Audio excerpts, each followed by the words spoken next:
Today, we're going to be talking about Spider-Man Homecoming, and in our Tube Talk, we're going to be talking about Castlevania, so stay tuned. Welcome to The Real Review.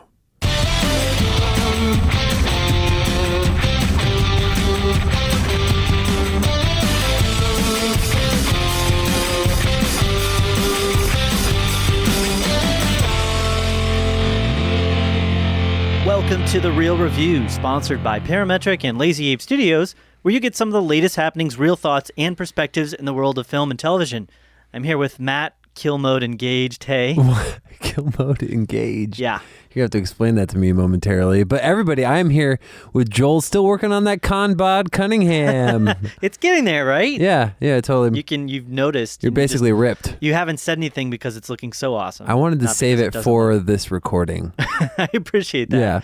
Well, it's always good to hear good feedback when you're working on yourself. Yep. It's always nice and positive. The Kill Mode is from Spider-Man. Oh, yeah. That's Kill right. Mode That was Engaged, so funny. That was like one of the funniest parts to me. There was a couple of really good funny parts. Yeah, there was a one couple of them. good things. Yeah. Kill Mode Engaged and then Interrogation Mode. That was pretty funny as Yeah. well. That was good. Pretty good. Yeah. So welcome to the podcast, ladies and gentlemen. Welcome. Yeah, we're super excited and happy to have you here.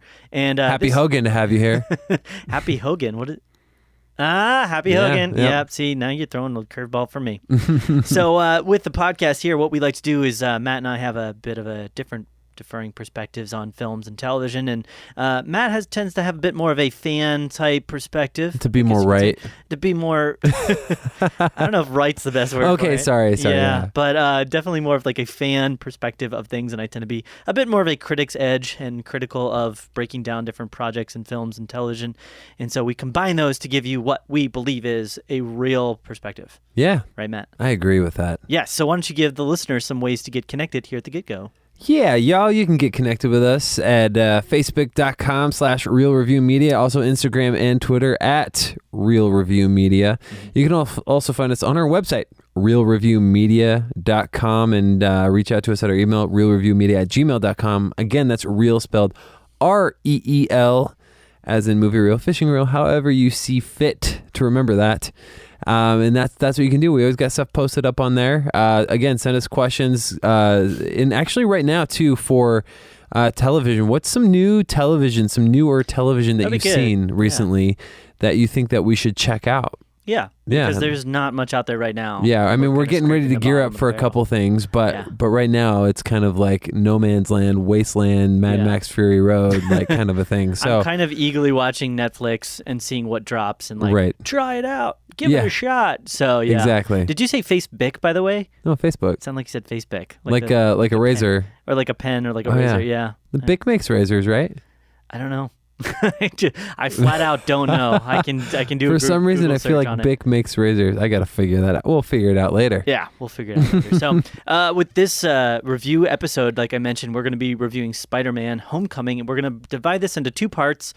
First half here is going to be kind of the spoil-less review. It's going to be no spoilers. Called Part 1. Yes, Part 1, or the best that we can do to not include any spoilers. And then the second half, we will give a very clear disclaimer of spoiler warnings, and we'll move into that. There'll be like a foghorn, and you'll know. I don't want to do that. We'll see what happens. If you have a foghorn, we could give it a shot. But we'll see what happens. Awesome. So with that being said, Matt, why don't we then get into our Spider-Man Homecoming review? Let's do this. Would you like to start us off by giving us a brief rundown of the film, or would you like me to? Yeah, you can go ahead and give the rundown on that real quick. Fine. I will do so. Fine. Kill Mode Engaged, Matt. Kill Mode Engaged. All right, so this film's synopsis for this is Peter Parker, with the help of his mentor Tony Stark, tries to balance his life as an ordinary high school student in New York City while fighting crime as a superhero alter ego Spider-Man when a new threat emerges. This film was directed by John Watts. It stars Tom Holland, Michael Keaton, Robert Downey Jr., Marissa Tomei, Jon Favreau. Yep. Right? Last time I said Favreau. Favreau. Zendaya, Donald Glover, Jacob Batalon, a bunch of different folks, and even Gwyneth Paltrow makes a bit of a cameo there, which was actually pretty surprising to me. Yeah. I knew she was cast, but it had floated my mind. It's been so long since she's been in one of these films. I know, it's been crazy. And when she popped up, I was like, oh, hey, you're in these. Yeah. Because I think they actually did one. She showed up, made $50,000, and was like, all right, I'm good. I'm trying to remember which movie it was where she was like in it but not in it, where they're constantly talking about her, but she never actually makes an appearance in the entire movie. That was... which one was that? Was it Ultron. It was Ultron. Yeah, and they talk about her a bunch, but she never shows up. They were talking about her and I just said I was just thinking Padme, but what's her Natalie Star Portman's Wars. character? Oh, yeah. Thor's Jane something. Jane, the romantic interest Jane, who's also kind of disappeared at this point. Right. So And that's why they were talking about it, because they both weren't in it. And they were Right. like, yeah, she's off doing like world peace things or something. I don't know. there you go. So Matt, why don't you give us some initial thoughts on this film? Yeah, man. So I really like this movie. I Okay. will say that I didn't love it, but I really, really liked it. Yeah, it's getting really good reviews. Yeah. Everybody, it's like 92% critics and Yeah. 93% fans are opposite that. I will say that Flip that. Yeah. I did love how it started. I loved how it started. Okay. What in particular? Just the way they started out. It was basically they started out in like found footage format to where it's all taking place on Peter's like cell phone camera, and he's documenting this being and hanging out with like Tony Stark and like doing all these things. Yeah. And there's an extended clip on YouTube that came out a couple months ago that they kind of released to promote it when he gets his suit and he's like, what is this? And he's like freaking out and like I think it's what's great about this movie is Tom Holland and his portrayal of the character Spider-Man. Mm-hmm. It's different than anything that we've seen as far as Spider-Man is concerned. It's very much like not high stakes, like not like what you would get from a typical Marvel movie. Yeah, like half the time he's getting hit and he's like, "Whoa, I just got you! Whoa, you like knocked me back with that laser gun!" Like he's never even really reacting the way you would expect most people to. He's like figuring it out. He's almost like not curious. He's not like what I liked about it. And I liked because it was so different is because he's like Spider Boy, and he's like trying to become Spider-Man. Spider Boy, yeah. You know? I'd agree with that. Yeah, I think his representation of Spider-Man was on par. Yeah. I wouldn't say that he's at this point done anything. I think he's probably better than Tobey Maguire. I never really had with Tobey Maguire's portrayal of Spider-Man.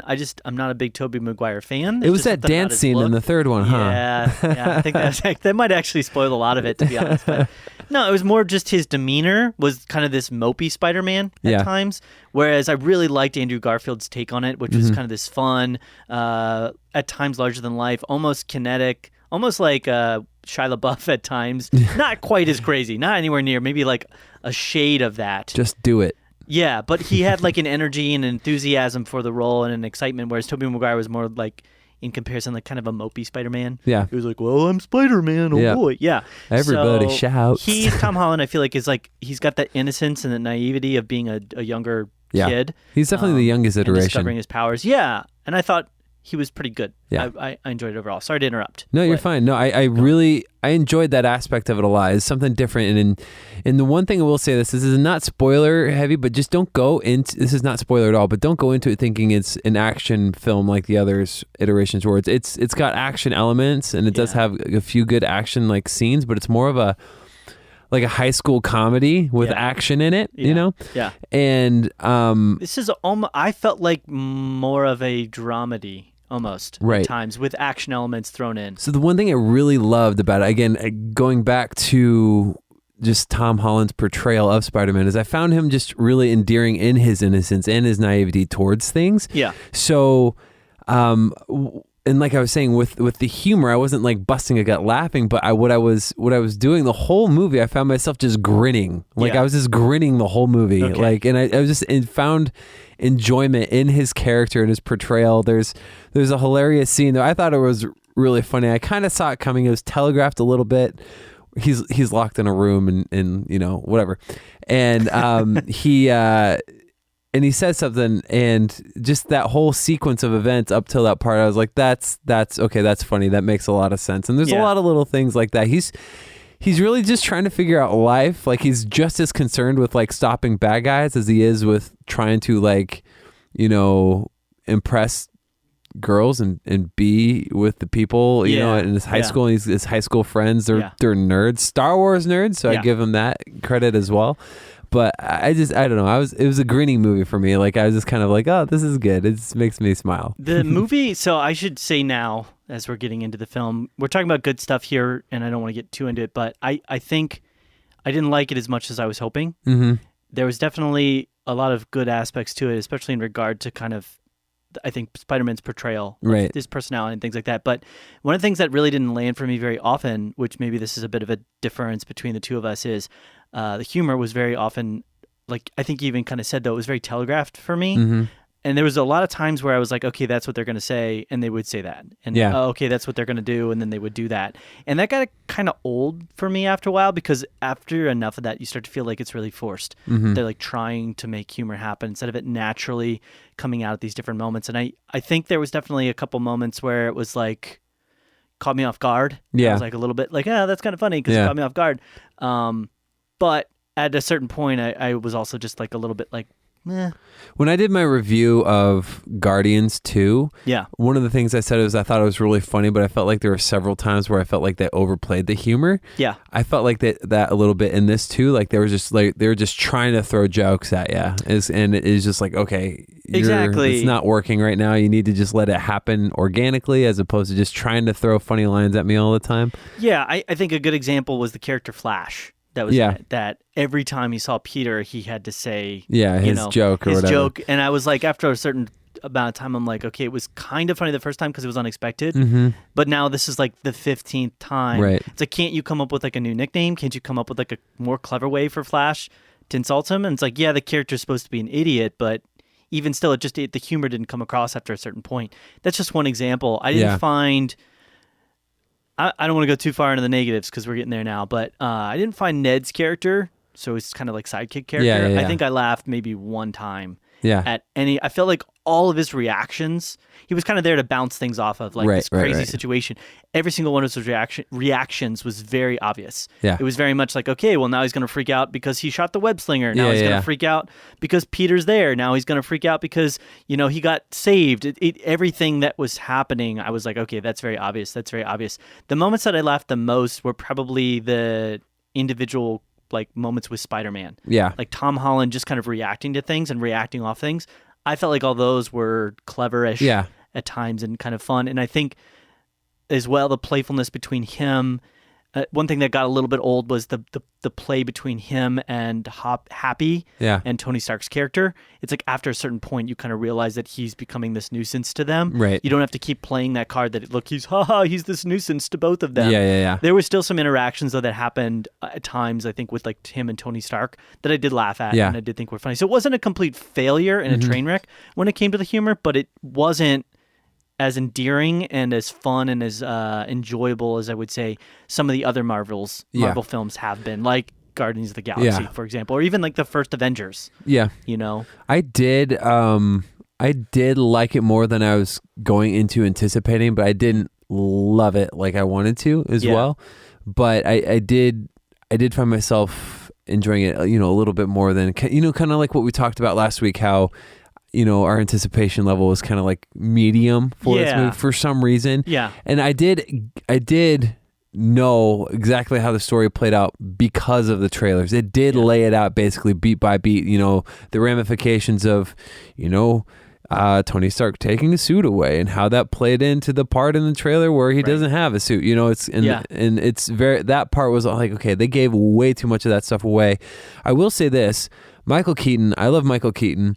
I did like him a lot in this movie, and I loved his backstory, and it was really cool. I will say this, what was really cool is how they tied this into not just Civil War, but the very first Avengers movie.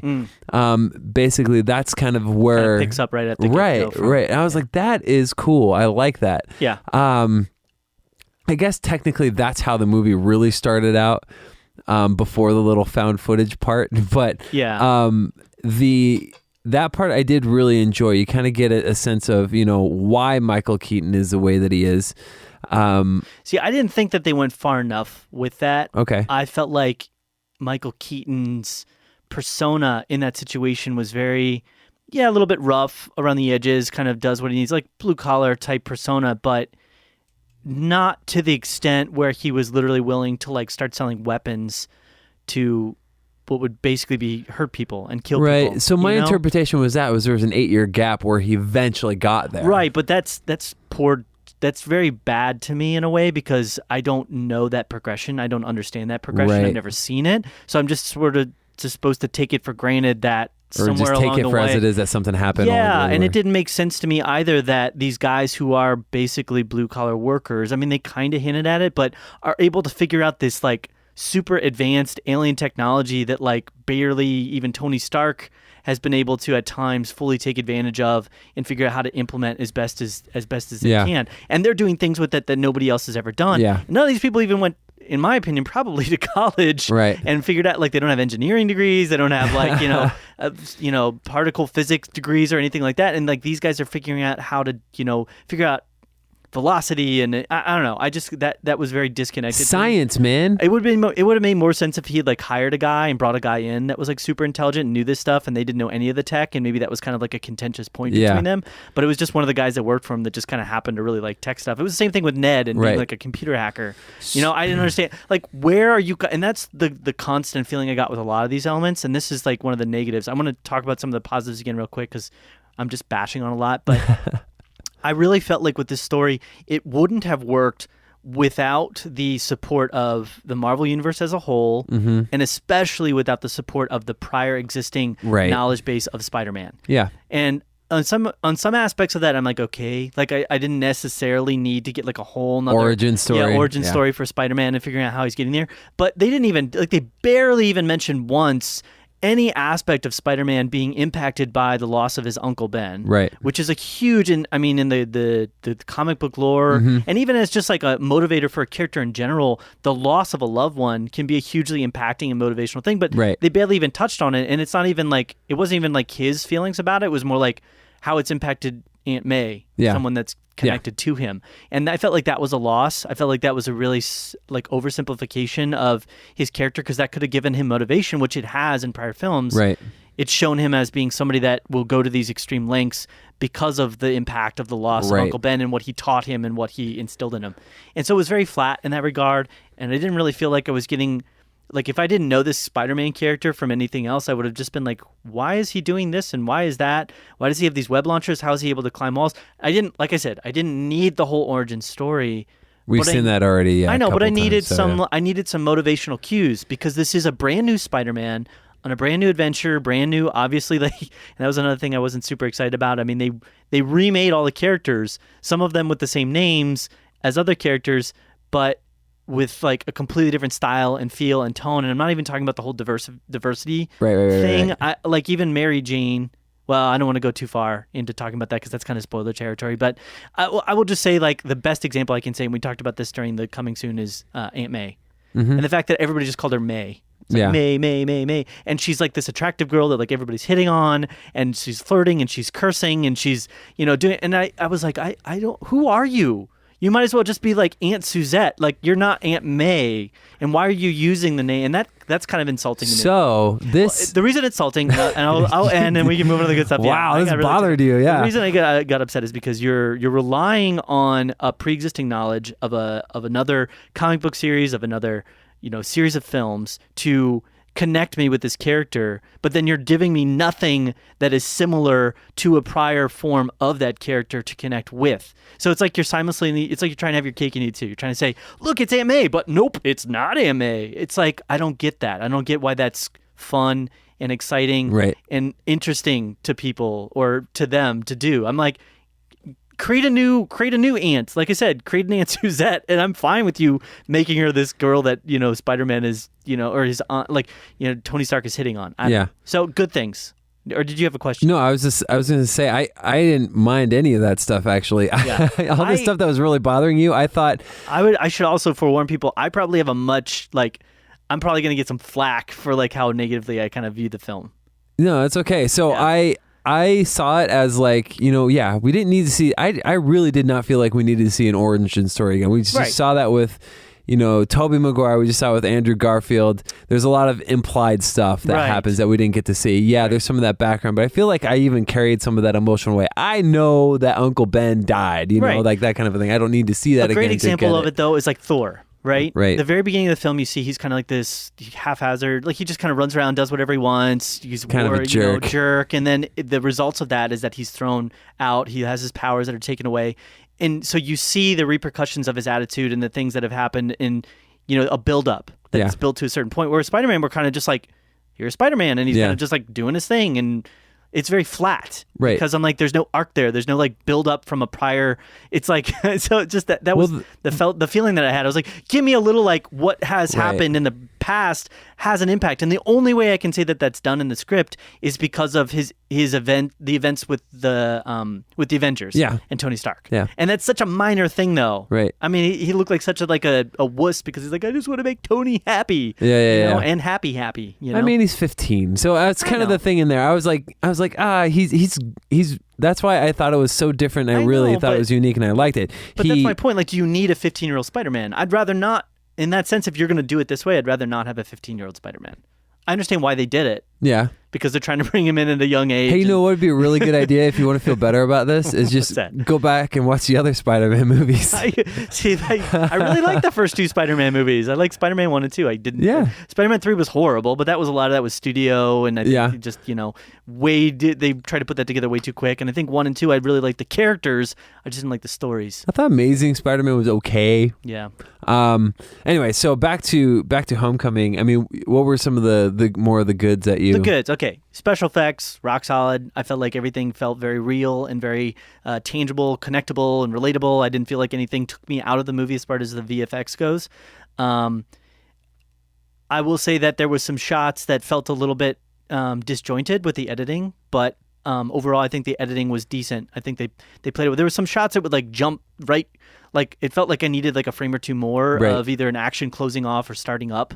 So it felt a little bit rushed in that sense.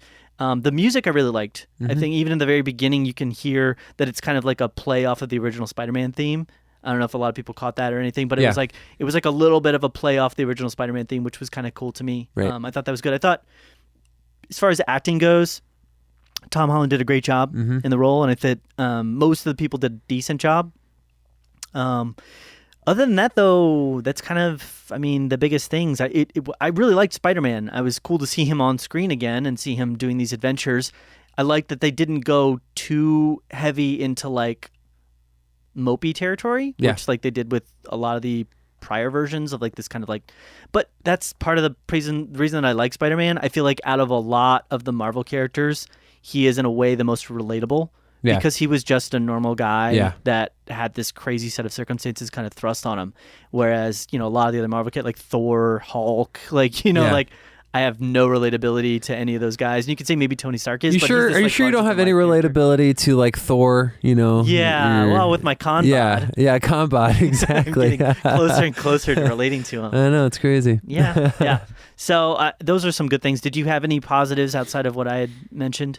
Yeah, I mean, I already talked about a lot of it. Again, I just kind of had that like smiley. Oh, this is fun. It was Yeah. the biggest negative for me Yeah. was the stakes weren't very high with the villain. I felt like Right. I thought some of the stuff was cool with the villain, but I didn't think it felt. It didn't leave me with that feeling of like, oh my gosh, we got to get this figured out. He's got to beat him. I hope this happens. I was Yeah. kind of just like, what's going to happen? Like what's happening with this? Yeah. How is this going to? Yeah. I was curious as to how it was end, but I didn't feel a sense of urgency. Maybe that's what I'm looking for. Right, I think- or a sense of there was a I would certain agree. amount of intensity that wasn't there. Yeah. I did like some of the elements. There was a twist in there that I feel, looking back on it, I should have seen, but I was I know. surprised when it happened. That actually got me too. Oh, it did? Yeah. Okay, I was like, oh, okay. I couldn't Yeah. even think about that. But we can talk about that in the spoiler section. That so, actually is what elevated this film up from being like a low C to me. I was Really? actually going to rate it like a C minus kind Okay. of range, but it gave me because that re-engaged me into the story. Right. And I was like, oh, that's actually kind of a cool thing that they've been like building on. Yeah. And it, I didn't see it coming. So, anyways, but with with that, yeah, I felt like the stakes weren't very high. I didn't feel like it was a level of intensity that wasn't there. I think I agree. Yeah. Sorry, go ahead. No, to say, and then also, I loved Donald Glover's character, but he wasn't even like a big character. He was No. just like, he was the guy that like. There's a scene with him where he totally shuts like Peter Parker down, Yeah, and yeah. I love that scene. I liked that scene too. I didn't understand why it had to be Donald Glover. Like it could have been any. It could have been any guy. Yeah, I the problem is I know Donald Glover so strongly from like Community Yeah. and stuff, and then he's also doing the rapping thing. In Atlanta. Yeah, in Atlanta. I would have it would have been easier for me to kind of just disconnect from that moment if it hadn't been Donald Glover, because I'm like, oh, look, it's Donald Glover. And that's not really his fault, I would Right. say necessarily, or like even the movie's fault, Yeah. but it was a bit questionable Yeah. at that moment. Like, I'm just like, hire some random bloke that I don't even know. Yeah. It was such a minor role. You didn't need Donald Glover to be there for that. I like seeing him in that too, because whenever I think of Donald Glover, I know he's in Atlanta, he's a little different in that, but like you said, I think of Community. I think of him being Troy. I think of him being just outrageous. Yeah. And he was not outrageous. He was pretty much just like a chill dude. Very flat.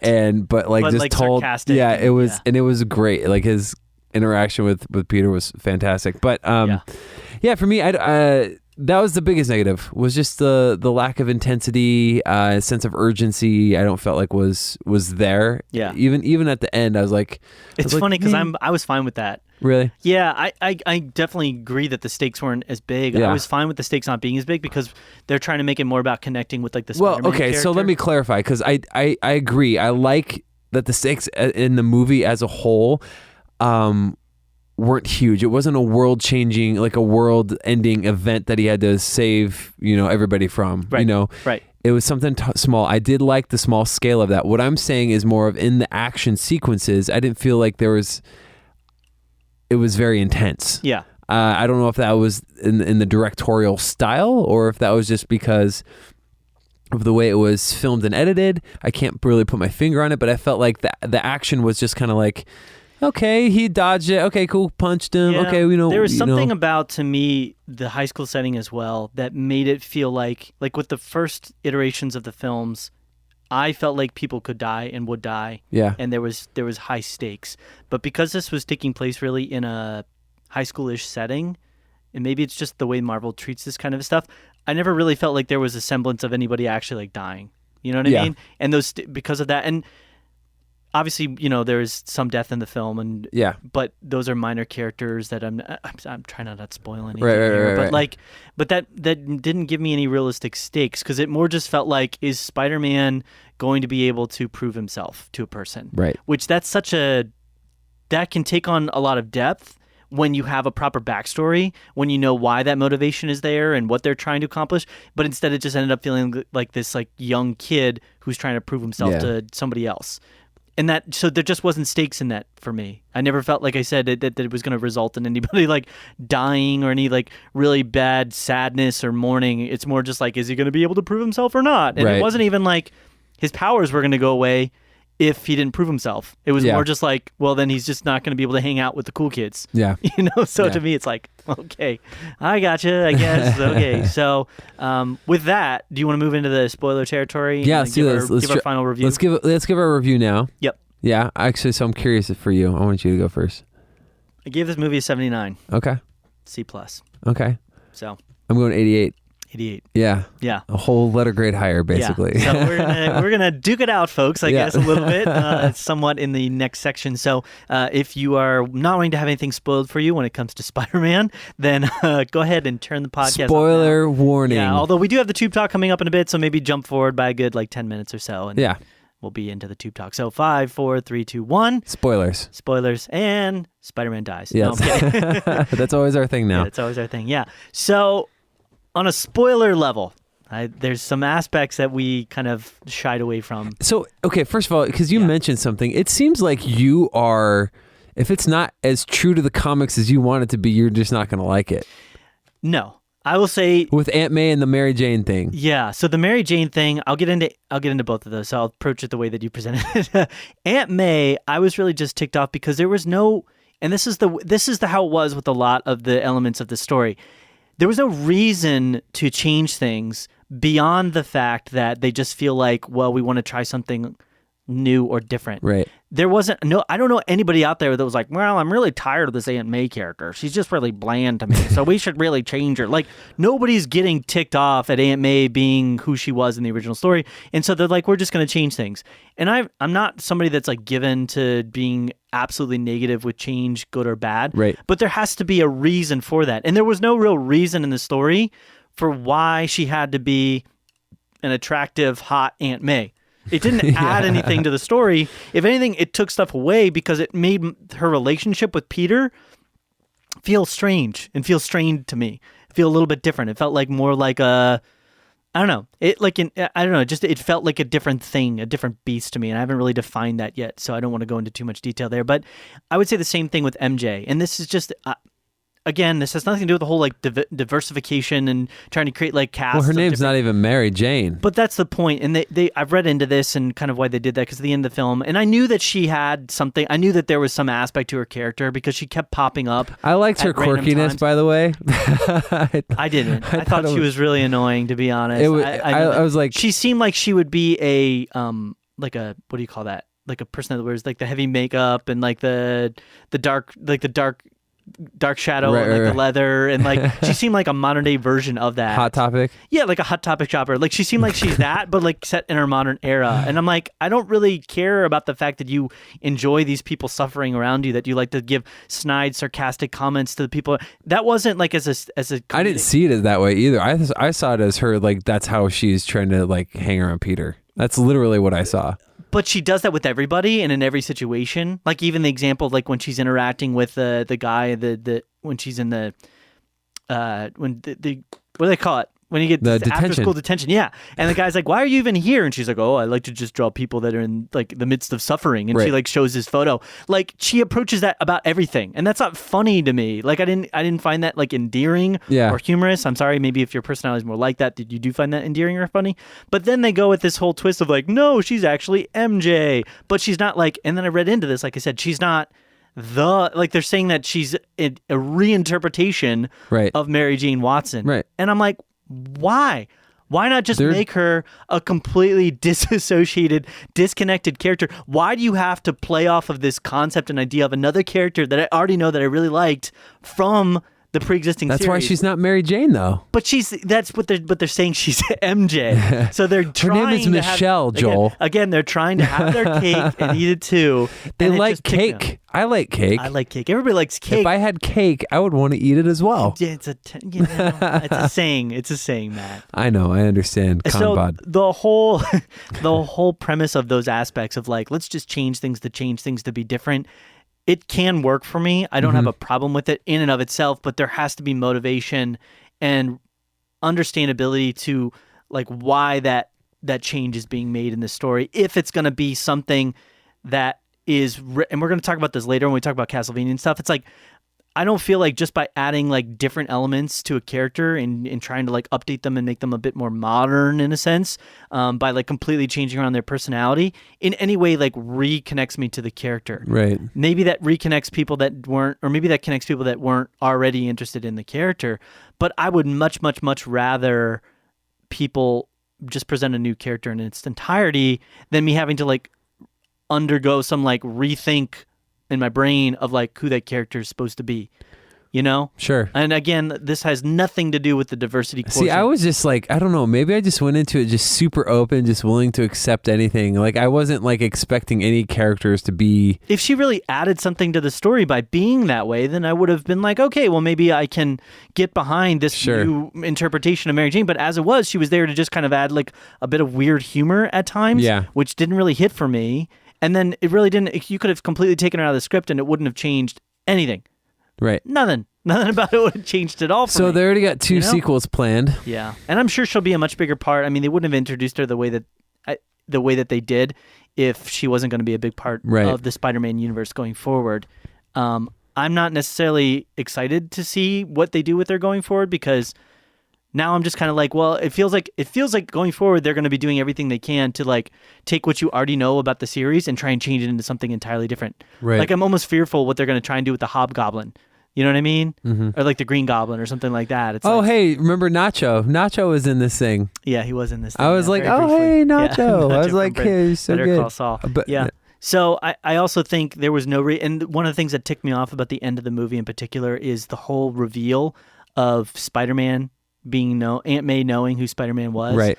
And the way that it just like drops the like dropped the F-bomb, but then like dropped the F-bomb. You know what I mean? The way it cut off right before there. I think the funniest part of the movie to me actually were all of those ridiculous Captain America clips. Those were funny. Those were like the funniest things. I don't know if you stayed through the all end the way, credits, yeah. But like that, I thought those were like perfect, and those were hilarious, and that fit his character. Like I got it. I was like, that's Captain America, and he would do stupid stuff like that, and he would be in these videos. And I like how people are like, this guy might be like a terrorist now. He's like, but it's mandated by the state to show you. Yeah, I thought that was funny. I thought that was pretty humorous, and like I really enjoyed that. I think the best moment of the film to me, the moment that I was probably the most connected to it, the two moments were one with the big twist and reveal of Liz's father being Michael Keaton. Yeah, the villain. Right. I thought that was cool. That was a bit unexpected for me. And then I thought the other big moment that I really did enjoy, because it had a semblance of depth and impact and like going somewhere, was the final, like, not face off, if you will, but the big build up and breakdown of the relationship between Tony Stark and Spider-Man. Right. Like when he goes and he does the thing on the boat and Spider-Man and Tony Stark comes and saves him as Iron Man.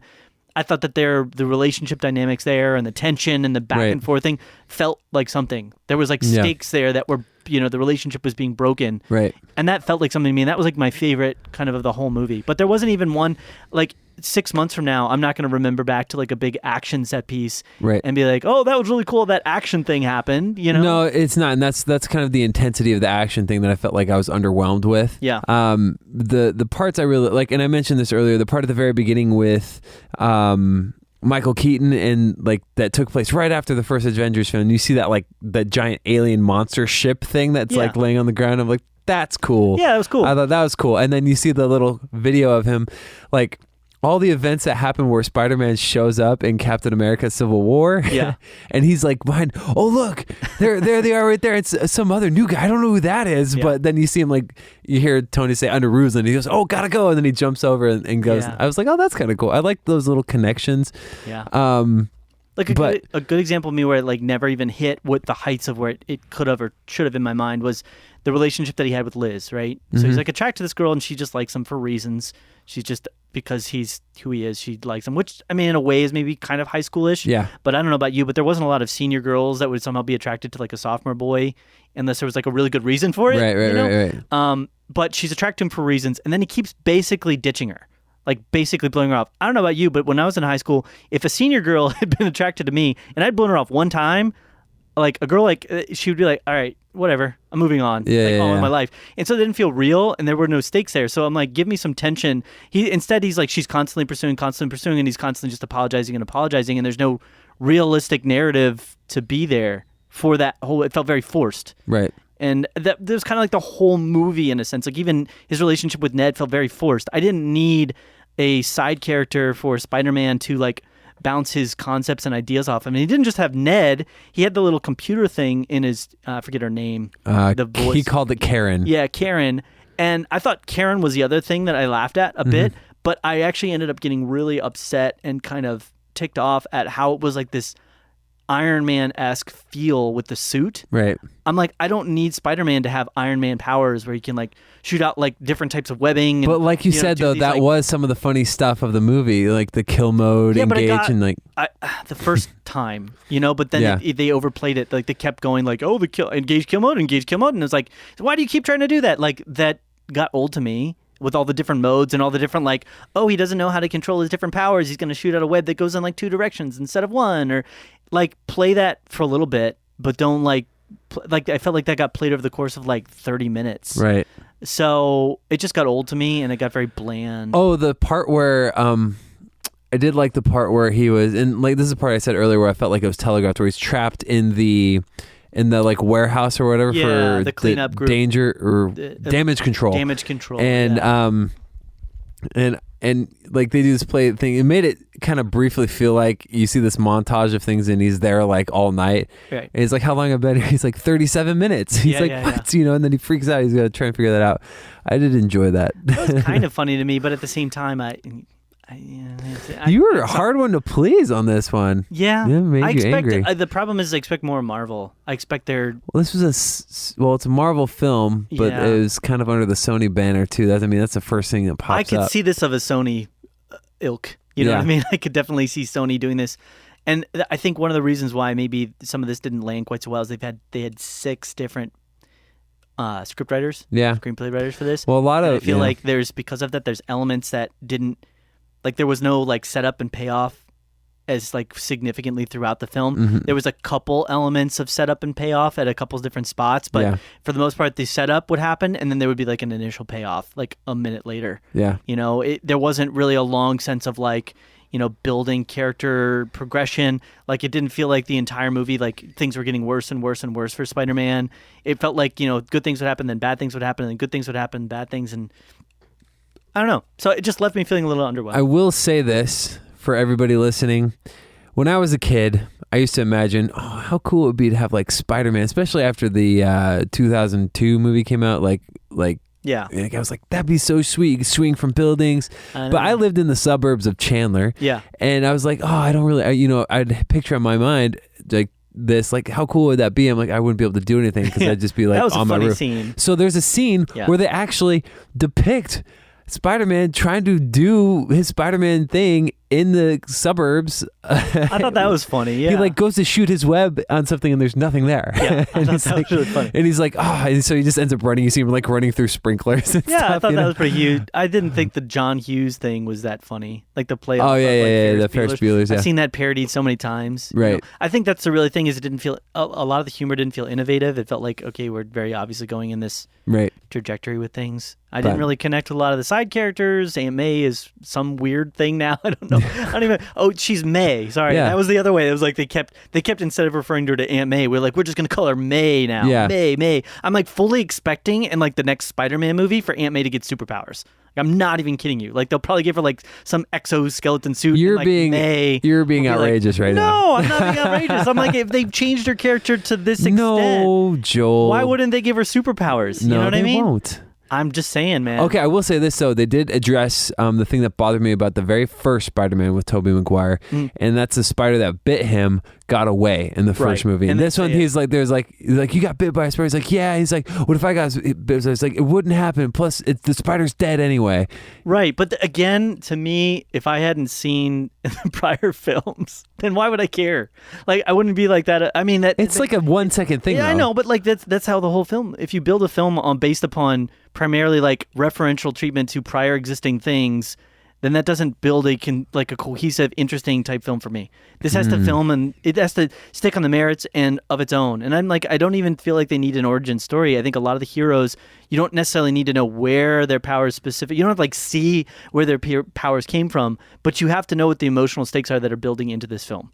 And it didn't feel like there was any real stakes in that sense. It felt like they were just kind of like going for, well, we're gonna play off a bunch of stuff that you already thought was happening with Spider-Man. That's not that way anymore.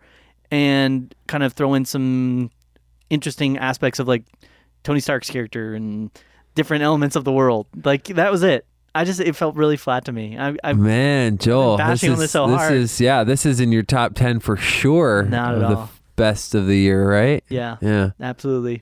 Yeah. No, I don't know. I was expecting more from Marvel for a first go at a Spider-Man movie. I was really expecting more. I'm honestly really shocked to see that the reviews have this film as high as they do on Rotten Tomatoes. I expected there to be, I think, a bit more of a negativity towards it. Right, It feels so, like I mean, everybody love it. well, that's what technically- I'm saying. I'm probably gonna get some real flack for being where I'm at. So Rotten Tomatoes doesn't work up based off of an average of scores. It's based off of what's fresh and what's not fresh. Right. So what the 93% is saying is that everybody rated it 60% or higher. Right. So, I mean, everybody could have rated it 60%, which is technically lower than what you're rating it.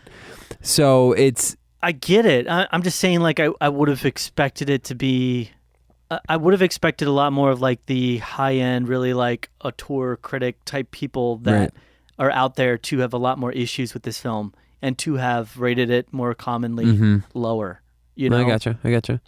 I understand it a little bit. I understand being fresh because I don't think this is like a bad film necessarily. I just felt like it was flat and kind of boring, Yeah. and it wasn't that funny. But I mean, they did a decent job presenting Spider-Man, and I'm interested in seeing him in the Avengers, but I'm not really all that interested in seeing him in like his own standalone film after this. You know, as with Wonder Woman, I'm like, I would love another Wonder Woman movie. Like anytime you can bring that out, as long as it's good. Like, and seeing her as part of the Justice League So that was it. I was like, when they ended the film and they were like, he had to make that decision to be part of the Avengers or kind of do his own things, like the friendly neighborhood Spider-Man, I was simultaneously like, it made sense. Like, it made sense for why he would like want to stand on his own 2 feet and kind of, that's kind of his arc, is that Yeah. he needed to realize that like he's good enough as he is. Yeah.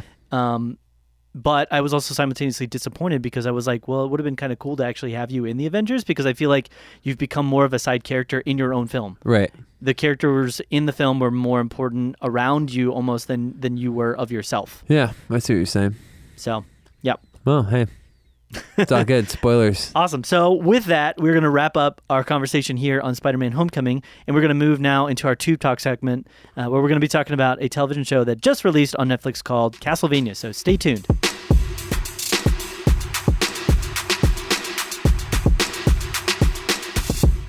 All right, welcome back to our Tube Talk episode, where we're going to be talking about the show that just released on Netflix named Castlevania. Matt, did you have a chance to check this out at all? I had a chance to check out episode 1. Episode 1, there you go. Yeah. So a brief synopsis on this, which I feel like if people aren't familiar with Castlevania, at least moderately so at this point, it would be very shocking. But a vampire hunter fights to save a besieged city from an army of otherworldly creatures controlled by Dracula. Right. So this is actually based upon a pre-existing series of video games. Yeah. And the thing about that is I don't think as of yet, personally, except for maybe, I can't think of any really, but there's never really been a conversion of a video game, a successful conversion of a video game to like a film, or a critically acclaimed version of to a film or a television show. And the reason that I was interested in this one, and I think maybe you as well, beyond just it's getting some buzz and some good ratings and stuff like that from certain critics and stuff, was because I, as a kid, actually really enjoyed the Castlevania video game series. See, I never played them. You didn't play them? I didn't play them. I only played like the very first one for Okay. NES, and then when I got older, I like downloaded a couple different of the the sequels Okay. to them, and they were all pretty highly acclaimed games. They got a little bit worse later on in the series, but especially some of the earlier ones, and then Castlevania 3 in particular, which this one is pretty heavily, I believe, based on. They took a lot of elements out of that Okay. to make this one. That was very successful. It's considered one of the best games of all time by a lot of people. So, all right. yeah, so I was kind of interested because I am familiar a bit with that series of games, and was hoping to see maybe an opportunity where Netflix, being kind of who they are and trying new different things and willing to experiment, was kind of maybe making something that was better than what I would expect. And unfortunately, it turned out really not to be the case. For me, I don't know about you, Matt. Well, you made it a little further than I did. Yeah, so I'm up to episode 3. I haven't finished it. This is a short run series. It's weird that they didn't actually present this in a film to me. I feel like they could have done a film 1, film 2, but they're presenting it as a TV show with different episodes. It's about 30 minutes long per episode, and it's animated as well, which I should state pretty clearly, which that probably in and of itself will not make it for everybody. I think the big detractors for this for a lot of people is they don't really care about the whole Dracula, Castlevania type lore and mythos, Right. Which will probably detract for some people. And then additionally, the animation will probably detract for other people. But I was willing to overlook that in a lot of ways. I've watched some animation. I'm not like a huge animation buff, but I've watched a lot of like your more famous ones. We've talked about like Ghost in the Shell, and there's some other very famous Japanese series that I've kind of watched to just familiarize myself with, because it's part of. Did you ever watch film. Naruto?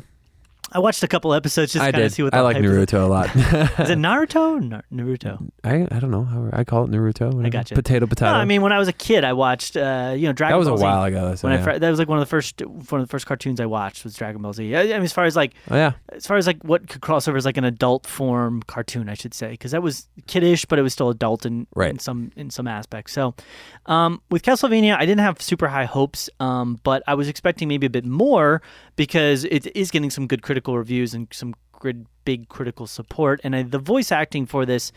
Which I think is one of the highlights. Richard Armitage, James Callis, Graham McTavish, a bunch of other folks. I'm not going to go in and list them all, but I thought the voice acting was pretty good. Yeah. I thought they did an effective job. And I think the things that I really liked about the series were, one, of the voice acting, 2, the animation. Yeah, animation was great. It was great and really solid in a lot of ways. And I liked the action. I felt like all the action was like pretty epic. And like, whoa, like what's going on? Yeah. Like, that's over the top and ridiculous. And not just the voice acting as well, I should say, but also the sound design. Yeah. I felt like there was very good sound design. But the story in and of itself really ticked me off. I think. I can't comment on the story. I'm not far enough into it. I gotcha. Really, So yeah. what are your initial thoughts? So my initial thoughts are, I got the setup. I saw episode 1, and just to let you know, I'm going to spoil episode 1 a little bit. It's Dracula and him basically losing the love of his life, Yeah. and then wreaking vengeance upon the city that took them away. Yeah. So, and like I said, the animation is cool, and I think the biggest thing that this has going for it is this is just another step in the direction for Netflix to take a chance on a show that's something that's different, something that's a little bit more mainstream. Netflix that's going to be uber violent, Yeah. anime, because I don't think there is anything like that right now. Yeah. Netflix is kind of a mainstream Netflix like. Yeah, they brought in, I think, a number of different actual Japanese anime series, and they've started putting those on Netflix. Okay, Which I okay. think that's kind of new. I never used to see a lot But of them. this is they've been popping up. original Netflix Right. original. But this so. is a Netflix original series. Yeah, so I think that's cool in that sense. I can't comment on the story because they just set it up. Episode 1 is just the setup, and I guess Castlevania, since I'm not familiar, it's about the vampire hunter who's trying to find his way Yeah. to him, which So I'm assuming Belmont- is a guy that gets like in a scuffle with Dracula at kind of towards the end of the first episode. Ish? No. No. So Oh, Trevor okay. Belmont is this famous vampire hunter that comes from like this vampire hunter family. And Oh, that's a guy that's in the pub or whatever. right at the very Okay. end of the Yeah. first episode, Yeah, he's this yeah, guy yeah. that's in the pub and he's getting drunk, and he plays a vampire hunter. Okay. And then depending upon which game you play, there's like a different cast of additional characters. There's like a sorceress girl, and there's Right. like his Dracula's, I think, son as well. I think it's his son. Is it Draco Malfoy? Which is the guy that no, Oh, okay. no, but that's the guy. His name starts with an A. It's R or something or other. But that's the guy that you saw at the end of the first episode that he fights. That's his son. Oh, okay. Right. Gotcha. So and gotcha. he has vampire powers too because he's his son. Okay. So the story in and of itself at this point, and this is kind of where this thing kind of ticked me off, is like the whole season 1 plays almost as this like prequel to the actual events of like a normal Castlevania type, what I would expect a Castlevania show to be about, because the main premise of the games is that this guy Trevor Belmont is going in to fight and kill Dracula. Right. And there's this whole like maze. It's like the Dracula's castle is like this maze, and it's filled with like monsters and all these different things and trials and things that he's got to figure out in traps and pits with spikes and things like that, and he's got to like beat through these things. And so I was expecting kind of this like epic, like at times like metal, like heavy metal, like like violence and visceral, and him fighting all these different crazy monsters and kind of falling for these tricks and traps that Dracula's trying to throw at him. And instead what I got is, and this is another thing that just gets me so upset when they do this, they're trying to like turn Dracula into this relatable, like, oh well, he's just kind of misunderstood, Oh, like really? guy. Yeah. Okay. And I could care less about, it was the same thing with Maleficent. Like, just make them evil. They're known as being these evil creatures. They can just exist in this world as an evil character. But instead they're trying to create this like relatability because like, oh well, he was just misunderstood. They burned his wife at the stake because the evils of the church. Right. Which is like, I've seen that happen so many, like how many more witch trial type based stories do they have to tell before we're just kind of like, okay, I feel like we've oversold this whole story of like the Right. church is evil and witch trials. It's like, I shouldn't be, in my mind, I shouldn't really be rooting for Dracula. Right, Especially right. if it's based upon the Castlevania games where the whole premise of the game is you're going into his castle to kill him. Like Yeah. to destroy him because he's this evil guy. And instead it's like, well, he's just kind of misunderstood. Like he's doing evil stuff, but it's because you did evil things first, So I didn't like that. I didn't think that was very relatable. Additionally, I didn't like how this whole first season so far, I don't know how the fourth episode is going to go, but I'm assuming it's going to be more of the same. I'm not liking how the whole, like, basically Dracula's in that first episode, and then you don't really see him or hear from him again, and it's pretty much just about Trevor Belmont and these people kind of fighting each other. It's all about people fighting each other. Huh. I'm like, okay. It's about Castlevania. It's about this castle In where Vanius. where Dracula resides. It's about him going there, and it's like they built it up in that first episode, and I thought they were going to go there, but then they just make it this story about people that are like evil and bad, and so it's like there was no relatability, and I keep using that word today, but I'm going to say it because I think it works. You're grumpy today. I'm very grumpy today. I haven't had my food yet. No, I'm just kidding. So Dracula's like, they make him out to be like the most almost relatable of the entire story. Okay. The people that do all these things that like Trevor Belmont's kind of like supposed to be like protecting and saving are all like hypocrites and like heretics and awful people. And so you can't really relate or enjoy any of their stories or like want to see them be, you're like almost like, okay, well, I kind of understand why these people are getting killed by Dracula. And then Trevor Belmont's like this anti-hero where he's like a hero, but he's got all these elements to his character where he's like a drunkard and he like, you know, he'll do whatever it takes, and he's kind of like like not a great guy, and, you know, and he'll kill people and whatever.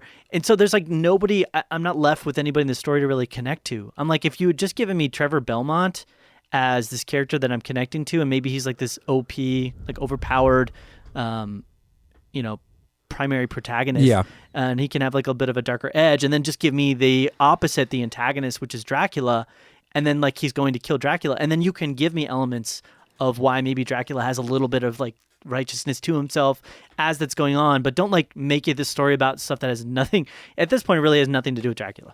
Okay. And that just kind of ticked me off. Gotcha. So I'm not there yet, but hey. Yeah. So it's good to know. Yeah, we talked about a lot. It's funny, I refreshed the page, and as I refreshed the page, the rating for it went down. Oh, really? On it, yeah, like 7.9. Oh, okay. So yeah, with that, what do you want to give like a rating? My first for the first episode for me, just because I feel like it was just set up, and I have a lack of conclusion on that first episode or the season, I guess in general. I would give it a 7. Gotcha. Yeah. Okay. Yeah, I'd give it probably like a 6 out of 10. It's so far. I would say definitely an adult audience show. Yeah. A lot of brutality, violence, a lot of really crazy stuff happens in there. So yeah, parental advisory warning on that one. So gotcha. Awesome. So with that, then we are going to go ahead and wrap things up on the podcast here today. I want to give you some ways to get connected to us again.